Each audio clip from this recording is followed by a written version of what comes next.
Salut tout le monde, on se retrouve aujourd'hui pour parler de la saison 3 de la série Ginny et Georgia. Il s'agit d'une série que j'aime bien et juste avant la sortie de la saison 3, j'avais décidé de regarder à nouveau les 2 premières saisons parce que je m'en souvenais plus vraiment. Du coup, j'ai vraiment enchaîné les 3 saisons et comme d'habitude, jusqu'à la minute indiquée dans le titre, il n'y aura pas de spoiler. Je vous préviendrai bien sûr quand la partie spoiler commencera, mais je considère néanmoins que vous avez vu les 2 premières saisons ou qu'au minimum vous connaissez les éléments, les événements importants. Et nous sommes vraiment juste après la fin de la saison 2, peut-être 2 jours après l'arrestation de Georgia, et ce procès pour meurtre va vraiment être le fil rouge de cette saison. On va bien sûr suivre Georgia avec ses doutes, ses peurs, ses manipulations aussi, mais on suit également Ginny et Austin qui vont vraiment subir les conséquences de ce procès, et même si c'est la continuité de l'histoire, donc cette saison 3 est vraiment aux mêmes couleurs que les 2 premières saisons, il y a quand même une différence entre les 2 premières saisons et la saison 3, une différence que j'apprécie particulièrement,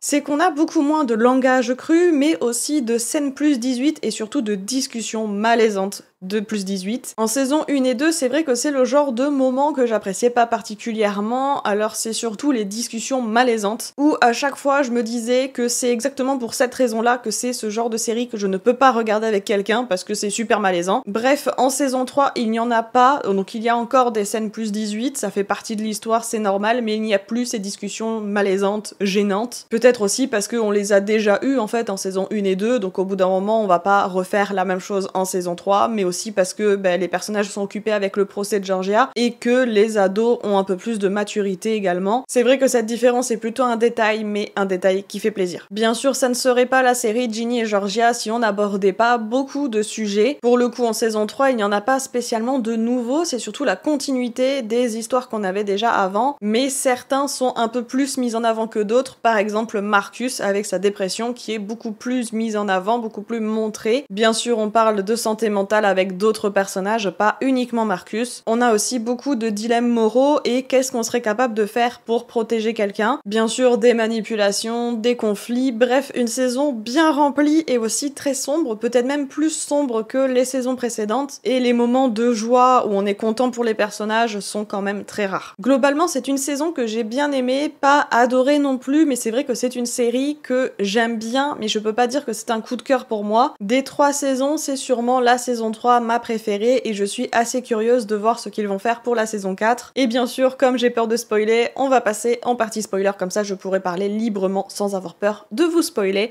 Donc si vous n'avez pas vu la saison 3 de Ginny et Georgia, eh bien vous risquez d'être spoilé. Qui dit nouvelle saison dit généralement nouveau personnage, et j'aimerais du coup parler du personnage de Wolf, l'ami poète de Ginny. Alors déjà j'ai envie de l'appeler Caleb, puisque c'est l'acteur qui interprète Caleb dans la série Manifest. Du coup c'est un plaisir de le retrouver ici dans Ginny et Georgia, et comme j'adore Ginny et Marcus, j'avais vraiment peur de détester Wolf juste pour cette raison, mais au final je l'adore parce qu'il est drôle, il est bizarre, il est gentil, bref, il est cool et ça fait un personnage que j'apprécie beaucoup. Je suis assez contente qu'à la fin Ginny et Wolf soient amis, même si j'imagine que c'est un personnage qu'on ne reverra pas forcément en saison 4 puisque son histoire est terminée, et même si je suis totalement team Ginny Marcus, eh bien j'ai quand même bien aimé voir Ginny Wolf pour cette saison. On va parler aussi un peu des copines. Alors Nora, c'est la bonne copine, on la voit pas beaucoup, elle a son histoire qui avance, bon, j'ai pas grand chose à dire sur elle. Abby par contre me déçoit énormément alors que c'est un personnage que vraiment j'adorais. Côté relation, son histoire est cool, jolie, et j'ai vraiment l'impression qu'elle va globalement mieux, surtout qu'elle s'est éloignée du gars toxique qu'elle aimait bien, donc c'est plutôt un bon point. Par contre, c'est tellement pas une bonne copine, déjà elle aide pas du tout Marcus, au contraire, et elle est tellement horrible avec Maxine, bref. D'ailleurs on en parle de Maxine, personnage peut-être le meilleur de la saison pour moi. Maxine, c'est le personnage qui était là depuis le début pour soutenir Ginny, c'était même la seule qui voulait vraiment la soutenir malgré tout, et c'est elle qui se fait totalement ghoster par ses copines. Ginny lui dit qu'elles se sont éloignées et que